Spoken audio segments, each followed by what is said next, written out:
ਸਤਿ ਸ਼੍ਰੀ ਅਕਾਲ, ਨਮਸਕਾਰ, ਆਦਾਬ। ਅੱਜ ਦੇ ਸ਼ੋਅ ਵਿੱਚ ਤੁਹਾਡਾ ਨਿੱਘਾ ਸਵਾਗਤ ਹੈ। ਇਸ ਸ਼ੋਅ ਵਿੱਚ ਮੇਰੇ ਨਾਲ ਸੀਨੀਅਰ ਪੱਤਰਕਾਰ ਬਲਵੀਰ ਸਿੰਘ ਜੰਡੂ ਹਨ।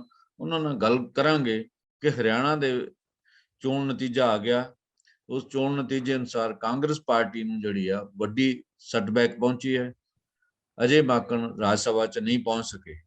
ਮਹਾਰਾਸ਼ਟਰ ਤੋਂ ਕਾਂਗਰਸ ਨੂੰ 4 ਸੀਟਾਂ ਦੀ ਆਸ ਸੀਗੀ ਤੇ ਉਹਦੇ ਸਹਿਯੋਗੀਆਂ ਨੂੰ 4 ਸੀਟਾਂ ਦੀ ਆਸ ਸੀ। 3 ਸੀਟਾਂ ਨਾਲ ਹੀ ਉੱਥੇ ਗੁਜ਼ਾਰਾ ਕਰਨਾ ਪਿਆ। ਕਾਂਗਰਸ ਦੀ ਜਿਹੜੀ ਪਰਫਾਰਮੈਂਸ ਆ ਉਹ ਰਾਜਸਥਾਨ ਦੇ ਵਿੱਚ ਬਿਹਤਰ ਰਹੀ ਹੈ। ਇਸ ਨੂੰ 3 ਸੀਟਾਂ ਤੇ ਬੀਜੇਪੀ ਨੂੰ 1 ਸੀਟ ਆਈ ਹੈ। ਤੋ ਸਭ ਤੋਂ ਵੱਧ ਜਿਹੜਾ ਸੈਟਬੈਕ ਹੈ ਉਹ ਜਿਹੜੇ ਹਰਿਆਣਾ ਤੋਂ ਸਾਬਕਾ ਮੁੱਖ ਮੰਤਰੀ ਭੁਪਿੰਦਰ ਸਿੰਘ ਹੁੱਡਾ ਉਹਨਾਂ ਨੂੰ ਲੱਗੀ ਹੈ, ਕਿਉਂਕਿ ਉਹ ਜਿਹੜੇ ਅਜੇ ਮਾਕਨ ਉਹਨਾਂ ਨੂੰ ਰਾਜ ਸਭਾ ਭੇਜਣ ਦੇ ਵਿੱਚ ਸਫਲ ਨਹੀਂ ਹੋ ਸਕੇ। ਹਰਿਆਣਾ ਦੇ ਵਿੱਚ 1 ਵੋਟ ਰੱਦ ਕੀਤੀ ਗਈ ਹੈ ਤੇ 1 ਵੋਟ ਜਿਹੜੀ ਹੈ ਉਹਨੂੰ ਉਹ ਕ੍ਰਾਸ ਹੋਈ ਹੈ। ਸੋ ਇਸ ਕਰਕੇ ਇਸ ਤੋਂ ਲੱਗਦਾ ਕਿ ਹਰਿਆਣਾ ਦੇ ਵਿੱਚ ਜਿਹੜਾ ਨਵਾਂ ਸਮੀਕਰਨ ਜਿਹੜੇ ਅਗਲੀਆਂ ਚੋਣਾਂ ਦੇ ਵਿੱਚ ਦੇਖਣ ਨੂੰ ਮਿਲਣਗੇ। ਜਿਹੜੇ ਬਿਸ਼ਨੋਈ ਹੈ ਉਹ ਕਾਂਗਰਸ ਨਾਲ ਤੋਂ ਵੱਖ ਹੋ ਜਾਣਗੇ, ਕਾਂਗਰਸ ਨਾਲ ਨਹੀਂ ਰਹਿਣਗੇ, ਜਿਸ ਕਿਸਮ ਦੀ ਸਿਚੁਏਸ਼ਨ ਜਿਹੜੀ ਬਣੀ ਹੈ। ਇਸ ਤੋਂ ਅਗਲੀ ਖਬਰ ਤੇ ਚਰਚਾ ਕਰਾਂਗੇ ਕਿ ਜੁਮੇ ਦੀ ਨਮਾਜ਼ ਤੋਂ ਬਾਅਦ ਦੇਸ਼ ਦੇ ਵੱਖ-ਵੱਖ ਹਿੱਸਿਆਂ ਦੇ ਵਿੱਚ ਪ੍ਰਦਰਸ਼ਨ ਹੋਏ। ਪ੍ਰਦਰਸ਼ਨ ਤੋਂ ਬਾਅਦ ਹਿੰਸਾ ਹੋਈ, ਕੁਝ ਥਾਵਾਂ ਤੇ ਅਰੈਸਟ ਵੀ ਹੋਈ। ਮਤਲਬ ਜਿਹੜੇ ਪ੍ਰਦਰਸ਼ਨਕਾਰੀ ਸੀ ਪਹਿਲਾਂ ਕੋਈ ਪਲਾਨਿੰਗ ਨਹੀਂ ਸੀਗੀ, ਕੋਈ ਯੋਜਨਾ ਨਹੀਂ ਸੀਗੀ। ਅਚਾਨਕ ਪ੍ਰਦਰਸ਼ਨ ਜਿਹੜੇ ਹੋਏ ਉਹ ਤੋਂ ਬਾਅਦ ਉਹਨਾਂ ਨੇ ਮੰਗ ਕੀਤੀ ਕਿ ਜਿਹੜੀ ਨੋਪਰ ਸ਼ਰਮਾ ਉਹਨੂੰ ਗ੍ਰਿਫਤਾਰ ਕੀਤਾ ਜਾਵੇ। ਇਸ ਦੇ ਨਾਲ ਹੀ ਜਿਹੜਾ ਸਿੱਧੂ ਮੂਸੇਵਾਲਾ ਦਾ ਕੇਸ ਹੈ ਉਹਦੇ ਵਿੱਚ ਕੁਝ ਹੋਰ ਗ੍ਰਿਫਤਾਰੀਆਂ ਹੋਈਆਂ ਨੇ। ਉਹਦੇ ਸਬੰਧ ਦੇ ਵਿੱਚ ਪੰਜਾਬ ਦੇ ਮੁੱਖ ਮੰਤਰੀ ਭਗਵੰਤ ਮਾਨ ਉਹਨਾਂ ਨੇ ਅਮਰੀਕੀ ਜਿਹੜਾ ਕੈਨੇਡਾ ਦਾ ਸਫੀਰ ਆ ਉਹਨਾਂ ਕੋਲ ਮੰਗ ਕੀਤੀ ਕਿ ਸਾਨੂੰ ਇਸ ਮਾਮਲੇ ਦੇ ਵਿੱਚ ਸਹਿਯੋਗ ਦਿੱਤਾ ਜਾਵੇ। ਕੈਨੇਡਾ ਦੇ ਵਿੱਚ ਬੈਠੇ ਜਿਹੜੇ ਗੈਂਗਸਟਰ ਆ ਉਹ ਆਪਣੀਆਂ ਗਤੀਵਿਧੀਆਂ ਉਹਨਾਂ ਦੀ ਧਰਤੀ ਤੋਂ ਚਲਾਉਂਦੇ ਆ, ਉਹਨਾਂ ਨੂੰ ਪੰਜਾਬ ਦੇ ਹਵਾਲੇ ਕੀਤਾ ਜਾਵੇ, ਮਿਲ ਕੇ ਕੰਮ ਕੀਤਾ ਜਾਵੇ ਤਾਂ ਕਿ ਗੈਂਗਸਟਰ ਜਿਹੜੇ ਗੁੰਡਾਗਰਦੀ ਤੇ ਫਰੌਤੀਆਂ ਤੇ ਕਤਲਾਂ ਤੇ ਉਤਾਰੂ ਆ ਉਹਨਾਂ ਨੂੰ ਜਿਹੜੀ ਨੱਥ ਪਾਈ ਜਾ ਸਕੇ। ਸੋ ਇਹਨਾਂ ਖਬਰਾਂ ਬਾਰੇ ਚਰਚਾ ਕਰਾਂਗੇ। ਜੰਡੂ ਸਾਹਿਬ, ਪਹਿਲੀ ਖਬਰ ਜਿਹੜੀ ਆ ਉਹ ਰਾਜ ਸਭਾ ਤੋਂ। ਰਾਜ ਸਭਾ ਹਰਿਆਣਾ ਦੀ ਜਿਹੜੀ ਨਤੀਜਾ ਹੈ ਉਹ 3:30 ਵਜੇ ਤੜਕੇ ਚੋਣ ਕਮਿਸ਼ਨ ਨੇ ਐਲਾਨਿਆ। ਉਸ ਦੇ ਮੁਤਾਬਕ ਅਜੇ ਮਾਕਨ ਰਾਜ ਸਭਾ 'ਚ ਨਹੀਂ ਪਹੁੰਚ ਸਕੇ। ਇਹ ਜਿਹੜੇ ਮੁੱਖ ਮੰਤਰੀ ਹਰਿਆਣਾ ਦੇ ਭੁਪਿੰਦਰ ਸਿੰਘ ਹੁੱਡਾ ਉਹਨਾਂ ਨੂੰ ਵੱਡੀ ਸੈਟਬੈਕ ਹੈ। ਇਸ ਮਾਮਲੇ ਨੂੰ ਤੁਸੀਂ ਕਿਵੇਂ ਦੇਖਦੇ ਹੋ?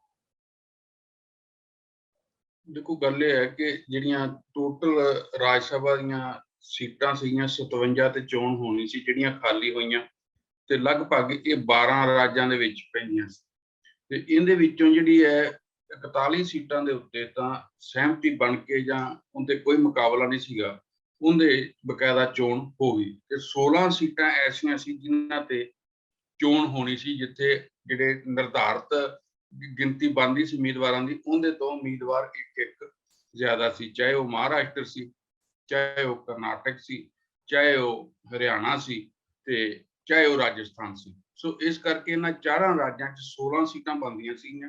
6 ਸੀਟਾਂ ਮਹਾਰਾਸ਼ਟਰ 'ਚ, 4 ਜਿਹੜੀਆਂ ਹੈਗੀਆਂ ਰਾਜਸਥਾਨ 'ਚ ਤੇ 4 ਹੀ ਇੱਥੇ ਸੀਗੀਆਂ ਕਰਨਾਟਕ ਤੇ 2 ਸੀਟਾਂ ਸੀਗੀਆਂ ਹਰਿਆਣੇ 'ਚ।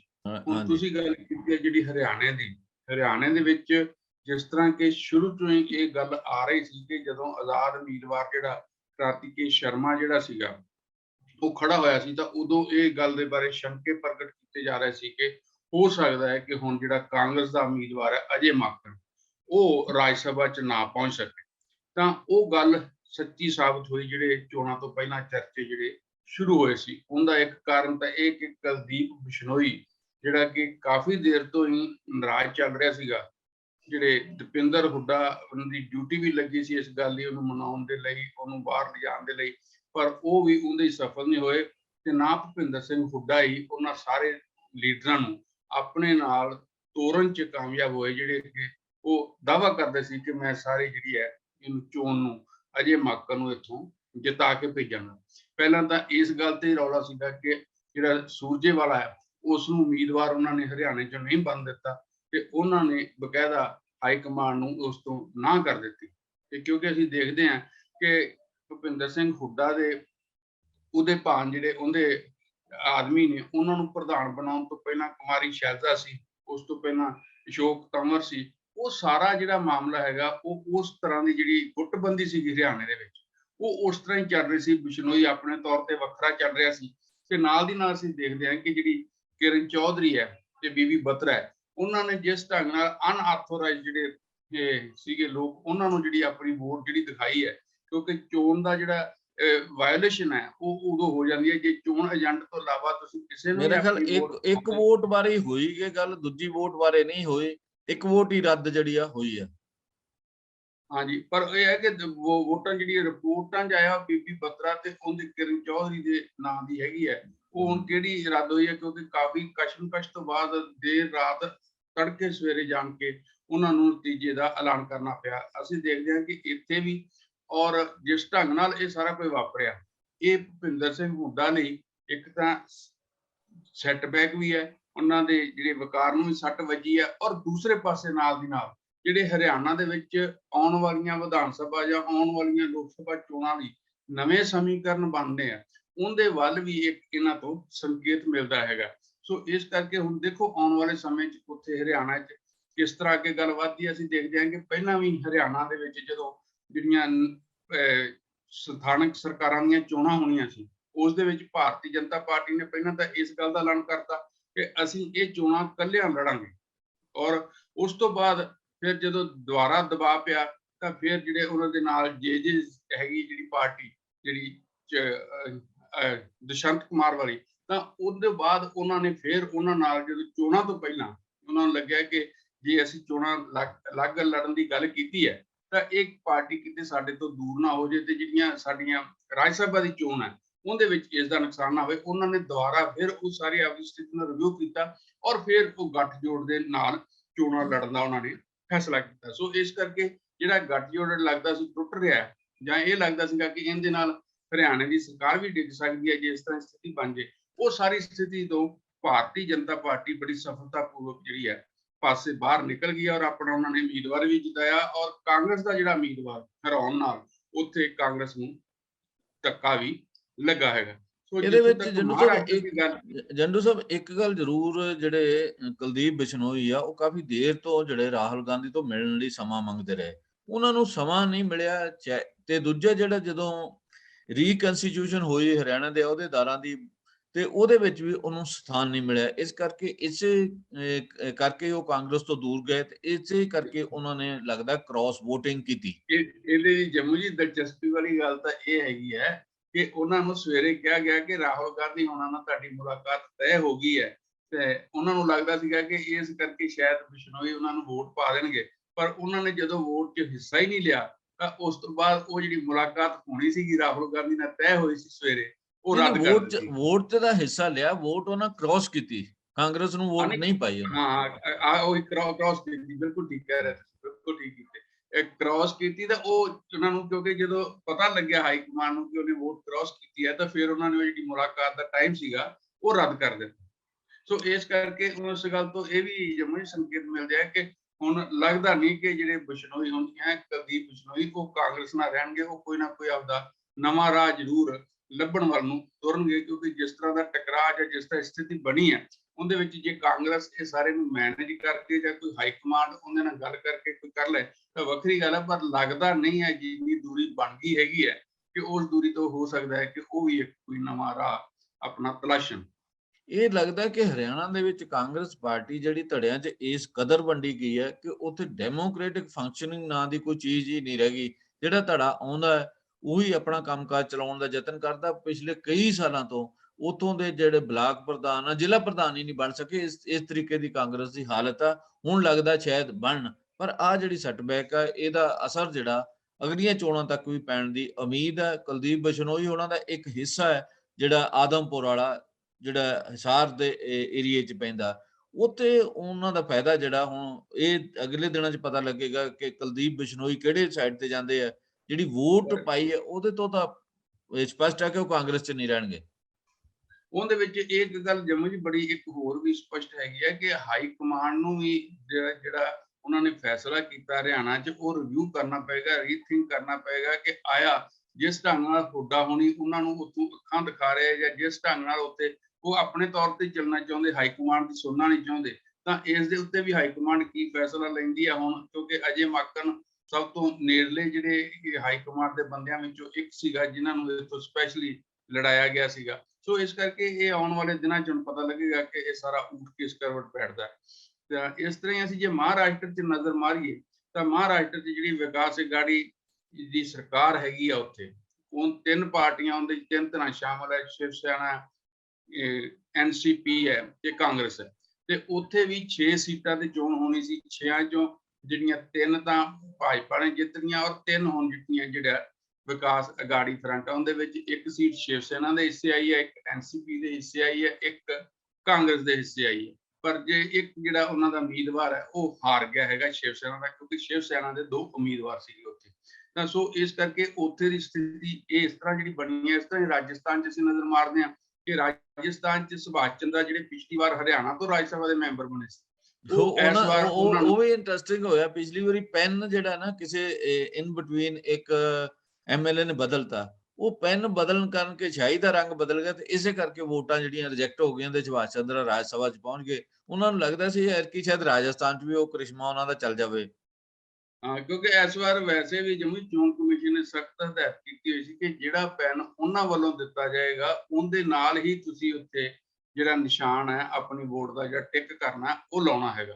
ਤੇ ਜੇ ਕੋਈ ਵੀ ਉਹਦੇ ਥਾਂ ਤੇ ਪੈਨ ਹੋਰ ਵਰਤਿਆ ਜਾਏਗਾ ਤਾਂ ਉਹ ਵੋਟ ਜਿਹੜੀ ਹੈ ਉਹ ਰੱਦ ਮੰਨੀ ਜਾਏਗੀ, ਉਹ ਕਾਊਂਟ ਨਹੀਂ ਹੋਏਗੀ, ਗਿਣਤੀ 'ਚ ਨਹੀਂ ਆਏਗੀ।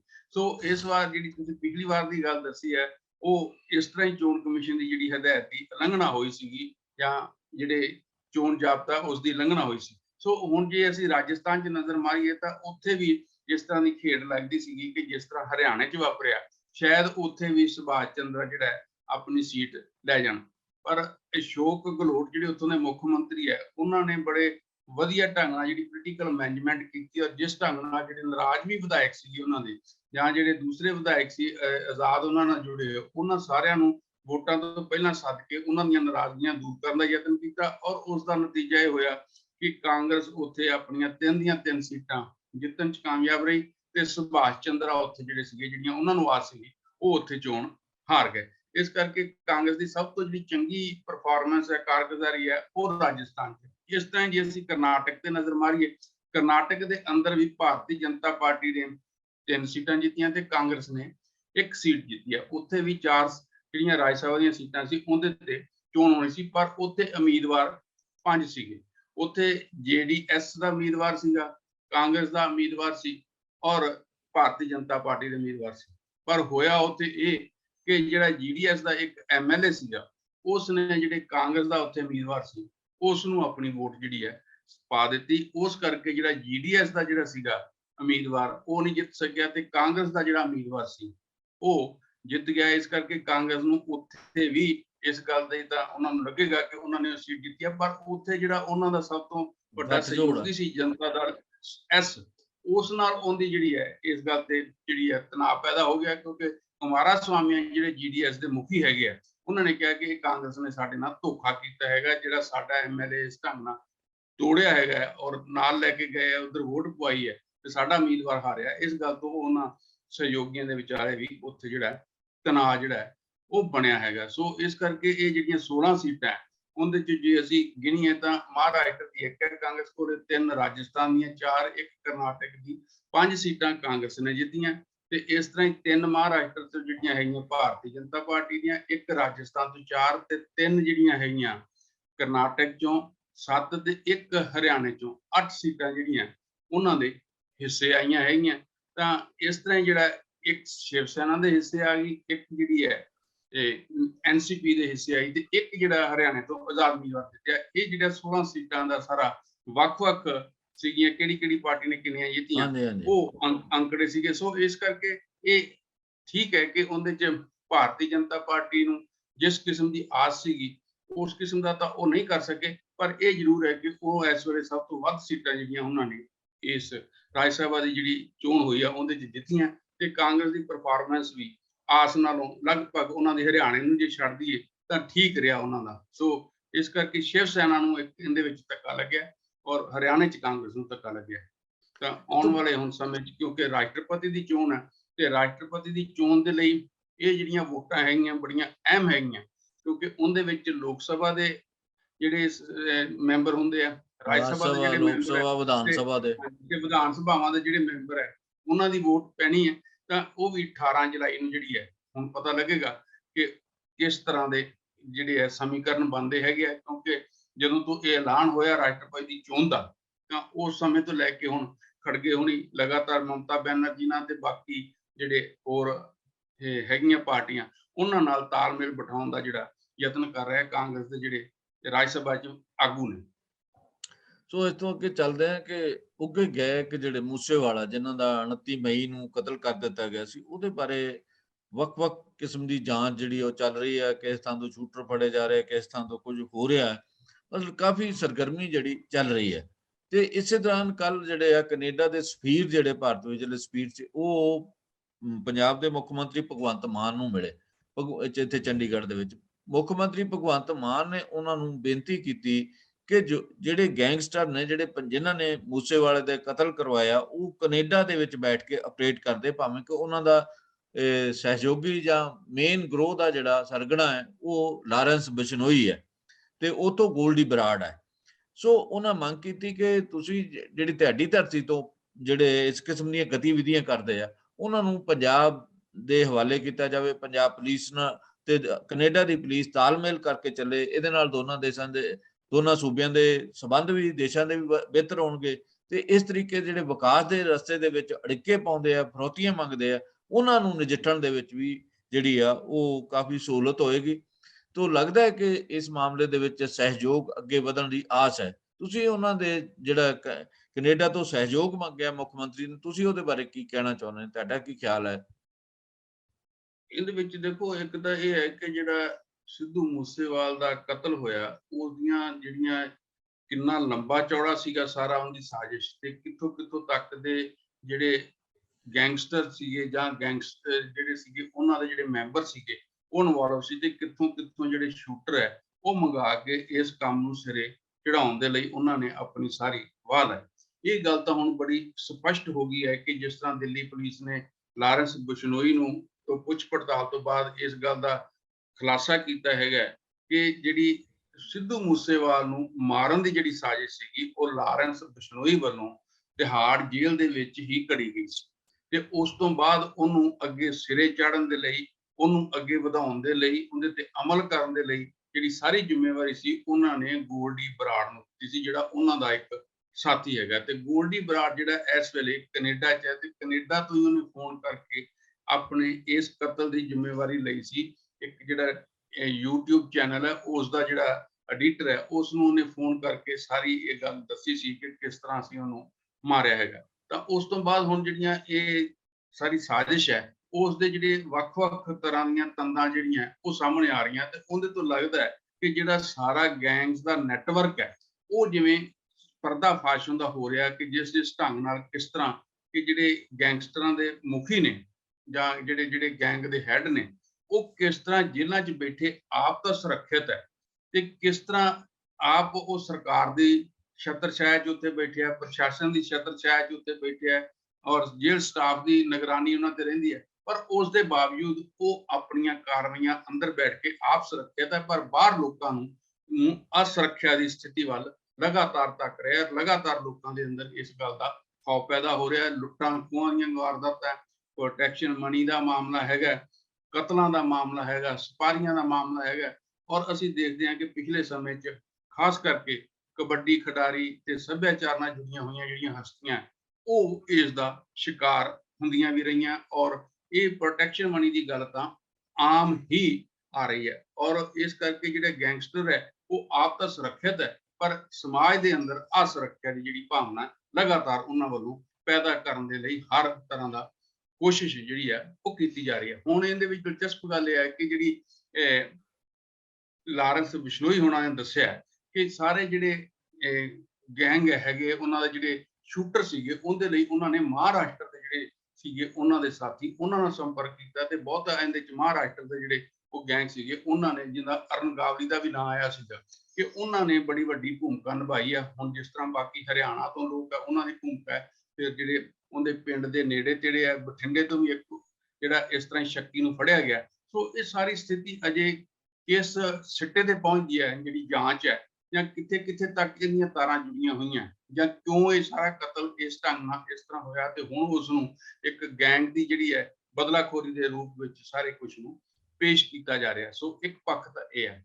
ਦੂਸਰਾ ਪੱਖ ਜਿਹੜੀ ਤੁਸੀਂ ਗੱਲ ਕੀਤੀ ਹੈ ਕਿ ਪੰਜਾਬ ਦੇ ਮੁੱਖ ਮੰਤਰੀ ਨੇ ਭਗਵੰਤ ਮਾਨ ਹੋਣਾ ਨੇ, ਜਿਹੜੇ ਹਾਈ ਕਮਿਸ਼ਨਰ ਹੈ ਕੈਨੇਡਾ ਦੇ, ਉਹਨਾਂ ਨਾਲ ਕੱਲ ਉਹਨਾਂ ਦੀ ਮੁਲਾਕਾਤ ਹੋਈ ਹੈ ਔਰ ਉਹਨਾਂ ਨੇ ਬਕਾਇਦਾ ਪੰਜਾਬ ਦੇ ਮੁੱਖ ਮੰਤਰੀ ਨੇ ਕਿਹਾ ਹੈ ਕਿ ਜਿਹੜੇ ਪੰਜਾਬ ਦੇ ਅੰਦਰ ਜਿਸ ਤਰ੍ਹਾਂ ਦੀ ਅਮਨ ਕਾਨੂੰਨ ਦੀ ਸਥਿਤੀ ਨੂੰ ਵਿਗਾੜਨ ਦਾ ਯਤਨ ਹੋ ਰਿਹਾ, ਜਿਸ ਤਰ੍ਹਾਂ ਇੱਥੇ ਹਾਲਾਤ ਨੂੰ ਖਰਾਬ ਕਰਨ ਦਾ ਯਤਨ ਹੋ ਰਿਹਾ, ਉਹਦੇ ਵਿੱਚ ਜਿਹੜੇ ਕੈਨੇਡਾ ਦੀ ਧਰਤੀ ਤੇ ਰਹਿ ਰਹੇ ਗੈਂਗਸਟਰ ਹੈ ਉਹਨਾਂ ਦਾ ਬਹੁਤ ਵੱਡਾ ਹੱਥ ਹੈਗਾ। ਉਹ ਉੱਥੇ ਬੈਠ ਕੇ ਪੰਜਾਬ ਦੇ ਅੰਦਰ ਇਸ ਤਰ੍ਹਾਂ ਦੀਆਂ ਜਿਹੜੀਆਂ ਪੰਜਾਬ ਵਿਰੋਧੀ ਔਰ ਲੋਕਾਂ ਨੂੰ ਦਹਿਸ਼ਤ ਜ਼ਿਆਦਾ ਕਰਨ ਦੇ ਲਈ ਇਹੋ ਜਿਹੀਆਂ ਕਾਰਵਾਈਆਂ, ਕਤਲ ਦੀਆਂ ਜਿਹੜੀਆਂ ਘਟਨਾਵਾਂ ਉਹਨਾਂ ਨੂੰ ਅੰਜਾਮ ਦਿੰਦੇ ਆ। ਇਸ ਕਰਕੇ ਕੈਨੇਡਾ ਸਰਕਾਰ ਜਿਹੜੀ ਹੈ ਉਹ ਸਾਨੂੰ ਇਹ ਸਹਿਯੋਗ ਦੇਵੇ ਤਾਂ ਇਹ ਸਾਰੇ ਨੂੰ ਪੰਜਾਬ 'ਚ ਵੀ ਅਮਨ ਕਾਨੂੰਨ ਨੂੰ ਜਿਹੜਾ ਜਿਸ ਤਰ੍ਹਾਂ ਦਾ ਖਰਾਬ ਕਰਨ ਦਾ ਯਤਨ ਹੋ ਰਿਹਾ ਉਸ ਨੂੰ ਵੀ ਰੋਕਿਆ ਜਾ ਸਕਦਾ, ਤੇ ਕੈਨੇਡਾ ਦੀ ਧਰਤੀ ਤੇ ਰਹਿ ਕੇ ਉਹ ਜਿਹੜੇ ਲੋਕ ਅਪਰਾਧ ਕਰ ਰਹੇ ਆ ਉਸ ਨੂੰ ਵੀ ਰੋਕਿਆ ਜਾ ਸਕਦਾ। ਉਸ ਦੇ ਲਈ ਜ਼ਰੂਰੀ ਹੈ ਕਿ ਕੈਨੇਡਾ ਤੇ ਜਿਹੜੀ ਪੁਲਿਸ ਹੈ ਤੇ ਪੰਜਾਬ ਦੀ ਪੁਲਿਸ ਹੈ ਉਹਦੇ ਵਿੱਚ ਸਹਿਯੋਗ ਹੋਵੇ।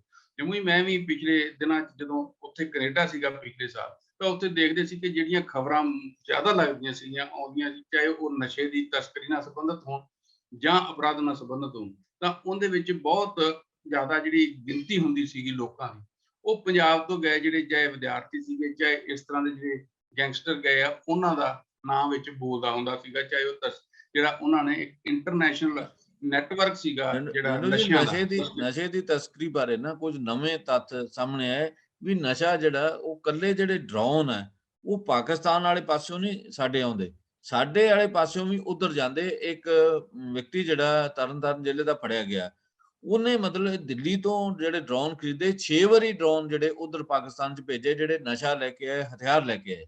ਮਤਲਬ ਇਹ ਨਵੇਂ ਤੱਥ ਆ ਮਤਲਬ ਜਿਹੜੇ ਉਹ ਆਏ। ਹਾਂਜੀ ਇਹ ਤਾਂ ਦੇਖੋ ਉਹਦੇ 'ਚ ਨਵੀਂ ਟੈਕਨੋਲੋਜੀ ਦੀ ਉਹ ਵੀ ਉਨੀ ਵਰਤੋਂ ਕਰਦੇ ਆ ਨਾ, ਨਵੇਂ ਹਥਿਆਰਾਂ ਦੀ ਵੀ ਉਨੀ ਵਰਤੋਂ ਕਰਦੇ ਆ, ਨਵੀਂ ਟੈਕਨੋਲੋਜੀ ਉਨੀ ਵਰਤੋਂ ਕਰਦੇ ਆ, ਨਵੀਂ ਜਿਹੜੇ ਡਰੋਨ ਦਾ ਸਿਸਟਮ ਨਵਾਂ ਸ਼ੁਰੂ ਹੋਇਆ ਇਹਦੀ ਵਰਤੋਂ ਕਰਦੇ ਆ। ਸੋ ਮੇਰਾ ਕਹਿਣ ਤੋਂ ਭਾਵ ਇਹ ਸੀਗਾ ਕਿ ਕੈਨੇਡਾ ਵਿੱਚ ਜਿਹੜੇ ਇਸ ਤਰ੍ਹਾਂ ਦੇ ਲੋਕ ਹੈ ਜਿਨ੍ਹਾਂ ਬਾਰੇ ਭਗਵੰਤ ਮਾਨ ਉਹਨਾਂ ਨੇ ਕੈਨੇਡਾ ਦੇ ਹਾਈ ਕਮਿਸ਼ਨ ਨੂੰ ਸੱਦ ਕੇ ਸਹਿਯੋਗ ਦੀ ਮੰਗ ਕੀਤੀ ਹੈ, ਤੇ ਇਹ ਬਿਲਕੁਲ ਠੀਕ ਹੈਗਾ ਕਿ ਜੇ ਕੈਨੇਡਾ ਪੁਲਿਸ ਸਹਿਯੋਗ ਕਰਦੀ ਹੈ ਤਾਂ ਇਹਨਾਂ ਚੀਜ਼ਾਂ ਨੂੰ ਰੋਕਿਆ ਜਾ ਸਕਦਾ ਹੈਗਾ। ਕਿਉਂਕਿ ਆਮ ਤੌਰ ਤੇ ਅਸੀਂ ਦੇਖਦੇ ਹਾਂ ਕਿ ਜਿਹੜੇ ਇੱਥੇ ਇਸ ਤਰ੍ਹਾਂ ਦੇ ਕ੍ਰਾਈਮ ਹੁੰਦੇ ਆ ਉਹ ਲੋਕ, ਚਾਹੇ ਉਹ ਵਪਾਰੀ ਲੋਕ ਆ, ਚਾਹੇ ਉਹ ਗੈਂਗਸਟਰ ਹੈ, ਚਾਹੇ ਕੋਈ ਹੋਰ ਗੈਰ ਕਾਨੂੰਨੀ ਕਾਰਵਾਈਆਂ 'ਚ ਜਿਹੜੇ ਫਰਾਰ ਹੋਏ ਲੋਕ ਹੈ, ਉਹ ਕੈਨੇਡਾ, ਇੰਗਲੈਂਡ ਇਸ ਤਰ੍ਹਾਂ ਦੀਆਂ ਥਾਵਾਂ ਤੇ ਜ਼ਿਆਦਾ ਹੈਗੇ ਆ, ਆਸਟ੍ਰੇਲੀਆ ਹੈਗੇ ਆ। ਸੋ ਇਹ ਸਾਰੀ ਜਿਹੜੀ ਸਥਿਤੀ ਹੈ, ਜੇ ਇਹਨਾਂ ਦੇਸ਼ਾਂ ਦੇ ਨਾਲ ਇਸ ਤਰ੍ਹਾਂ ਦਾ ਸਹਿਯੋਗ ਹੋਵੇ ਤਾਂ ਉਹਨਾਂ ਸਾਰਿਆਂ ਨੂੰ ਇਸ ਤਰ੍ਹਾਂ ਵਾਪਸ ਲਿਆ ਕੇ ਇੱਥੇ ਕਾਨੂੰਨ ਮੁਤਾਬਕ ਉਹਨਾਂ ਨੂੰ ਸਜ਼ਾਵਾਂ ਦਿੱਤੀਆਂ ਜਾ ਸਕਦੀਆਂ।